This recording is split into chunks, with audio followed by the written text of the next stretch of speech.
We're going to read the story Storm Chasers, written by Ed Stanley. Dark skies ahead. Giant clouds move across the sky, not big, white clouds, but black thunderheads. The air grows thick. Thunder rumbles and lightning strikes in the distance. A musty smell fills the still air. The sky turns green as sirens begin to blare a tornado warning. A scientist and his team scramble into their cars. Unlike most people, they want to get as close as they safely can to watch the oncoming storm. They are storm chasers. What are storm chasers?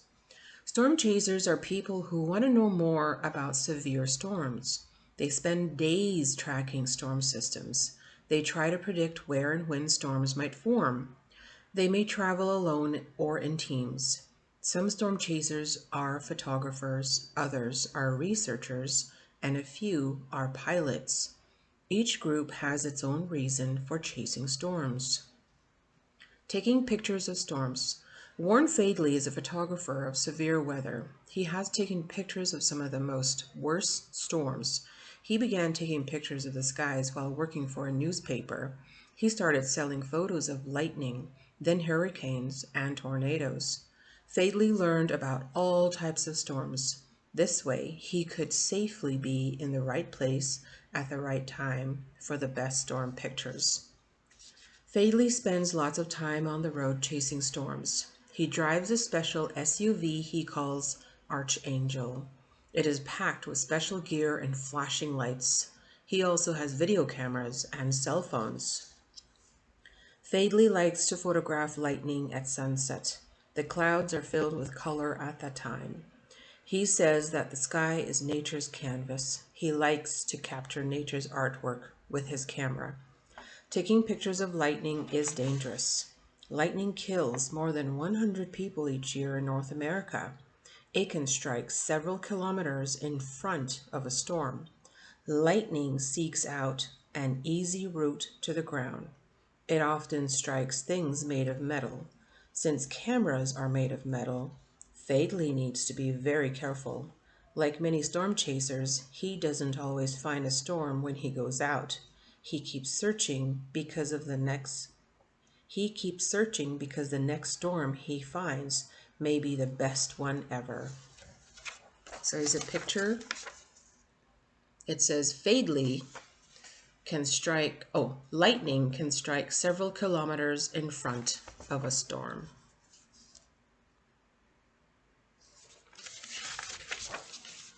Tracking down tornadoes. Some storm chasers are researchers. They study storms to learn more about them. Their research helps improve weather forecasting and severe storm warnings. They hope to find ways to save lives and property. Some researchers do tests to learn more about tornadoes. They have learned to predict where and when tornadoes might form. They have studied weather maps and wind patterns, and they also have learned to read the sky.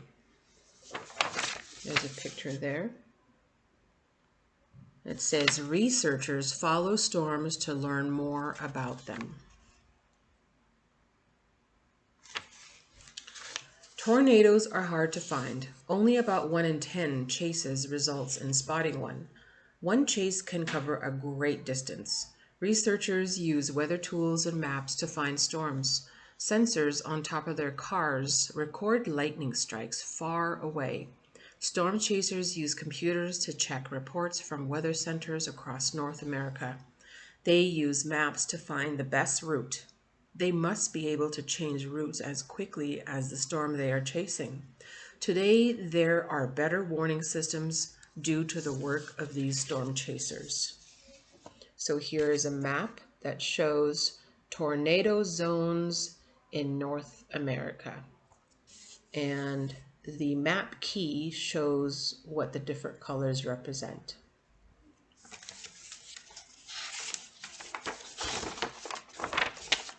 Each year, more than 1,000 tornadoes are sighted in North America. They kill more than 80 people and injure more than 1,500.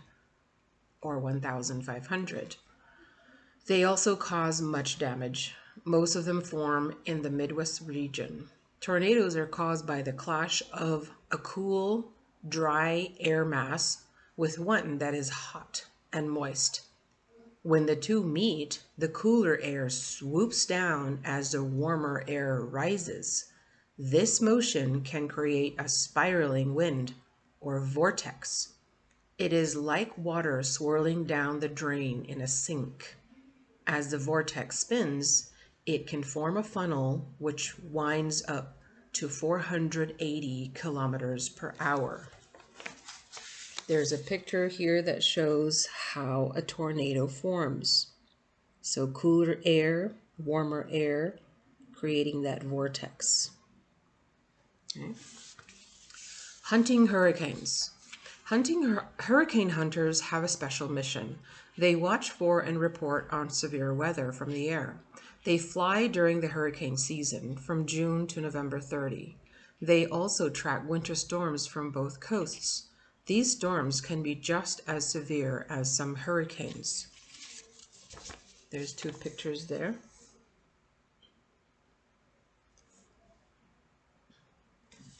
So the top one says the hurricane hunters report on severe weather from the air. The bottom one is about a drop zone. Drop zone.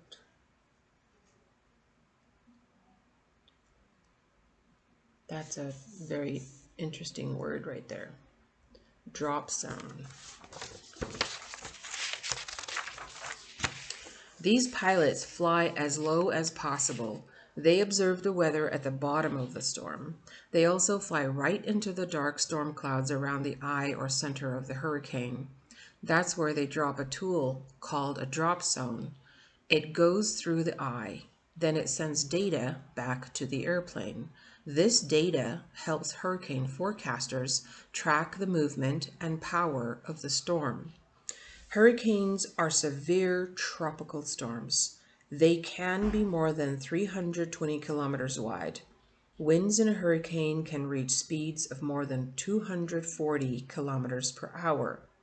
These strong winds can create giant waves almost 8 meters high. Forecasters give hurricanes names to help people know which storm is coming their way. There's a picture of a hurricane. It says the satellite photographs. This satellite photograph shows the eye of a hurricane. Right in the middle-ish. They also assign a hurricane a number from 1 to 5 to tell people about how much damage it might cause.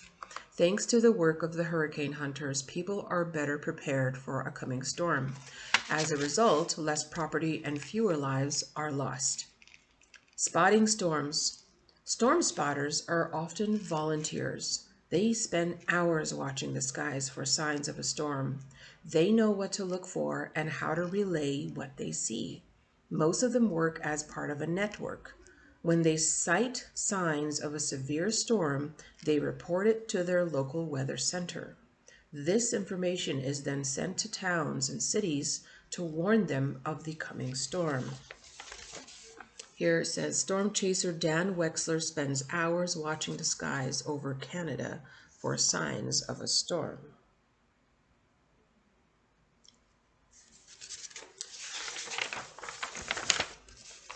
Some storm spotters move from place to place in their cars or trucks, but most spot storms from fixed places. Spotters play an important role. Even with today's advanced radar systems, their reports help save lives and property. Safety first. Storm chasing is dangerous. The best storm chasers respect the awesome forces of nature. They have studied weather patterns and have learned much about severe storms. They get just close enough to watch a storm but stay far enough away to be safe. Only the experts should chase storms. When a storm warning is in effect, all others should follow safety guidelines. And that's it.